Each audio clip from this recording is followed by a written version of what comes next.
How Mambo Saved Christmas, based on a true story. On a cold winter's morning, all was joyous and bright. The Christmas spirit was high, and the peak was full might. Until he remembered fourth period's chemistry test, his stress would not let him put his mind to rest. Study hall with Mr. Pissbowl was where he studied for the test, that very same test that wouldn't let him rest. In English with Mr. Byer, the situation became most dire. My classmates, who had been to hell and back, told me about Miss Hurtkid's surprise attack. The test was not at all what we had studied for. Such a vile test was not called for. In the boys' third class, the awesome Mr. Boat would surely help them, for he's the goat. The information started to become clear, but it was too late, the test drew too near. After the bell had rung and he was walking to his doom, he could do nothing but sulk in his gloom. A friend of the boy offered a solution, like a light in the dark, perhaps true resolution. Could he truly secure a good grade? Would this really be enough aid? The boy decided to test out this strategy in order to avoid great tragedy. They entered the class and began the test, and while some found success, most found only distress.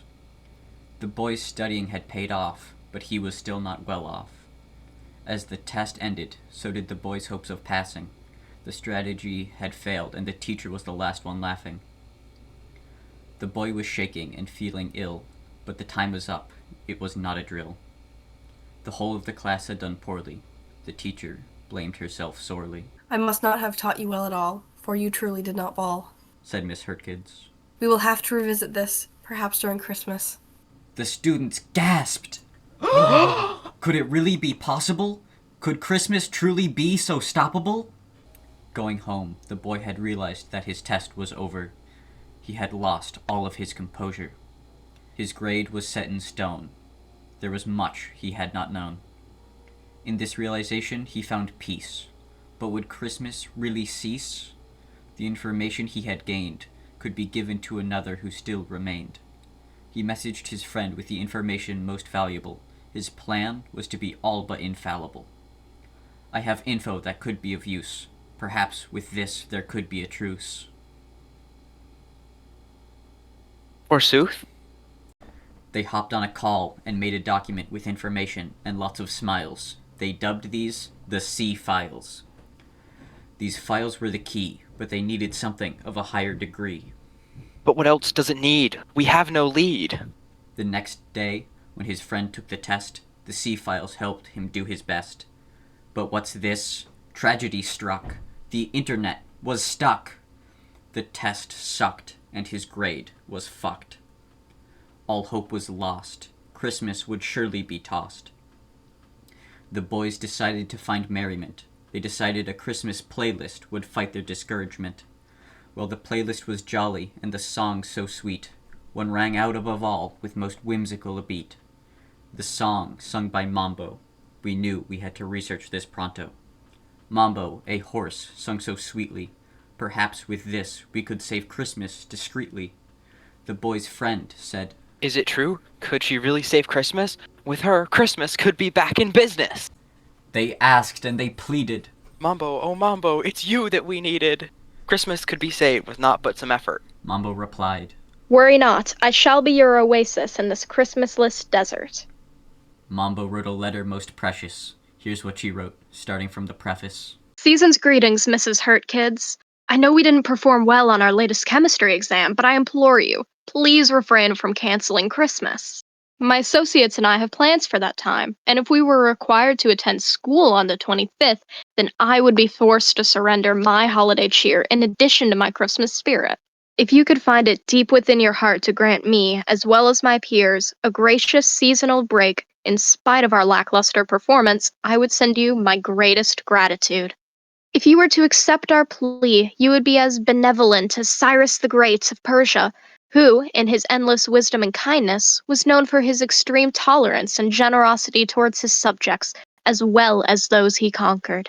Or perhaps you would be more akin to Marikana Tannhauser, who was beloved by all. I would also request you to avoid blaming yourself for our shortcomings. As Christian Cassor wrote, it's not your fault, it's your burden, but it's never your fault. There's a difference. Humbly yours, Mambo. The children waited anxiously. They had hopes that the teacher wouldn't respond angrily. Until, suddenly one day, a reply came our way. The students, holding their breath, hoped that the teacher wouldn't choose our death. So we read with much vigor. Christmas must and will endure. Hooray! Huzzah! Mambo saved Christmas! Miss Hurtkids has found forgiveness! Thank you, Mambo, for saving us from this blight. Merry Christmas to all, and to all a good night.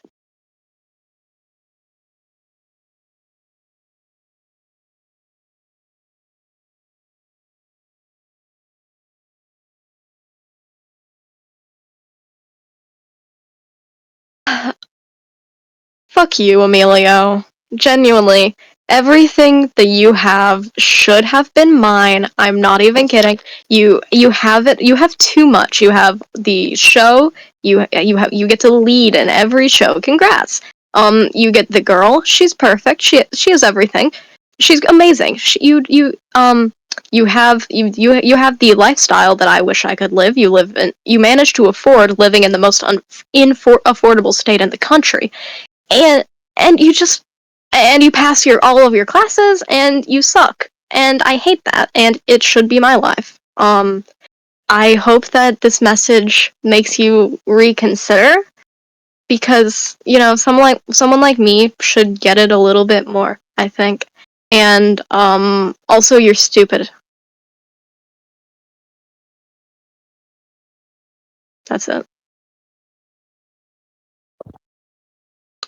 Also, I know about GOG, and all I have to say is at least I am able to admit when I'm a freak. Unlike someone else that I know. Tell your girlfriend I love her. Bye!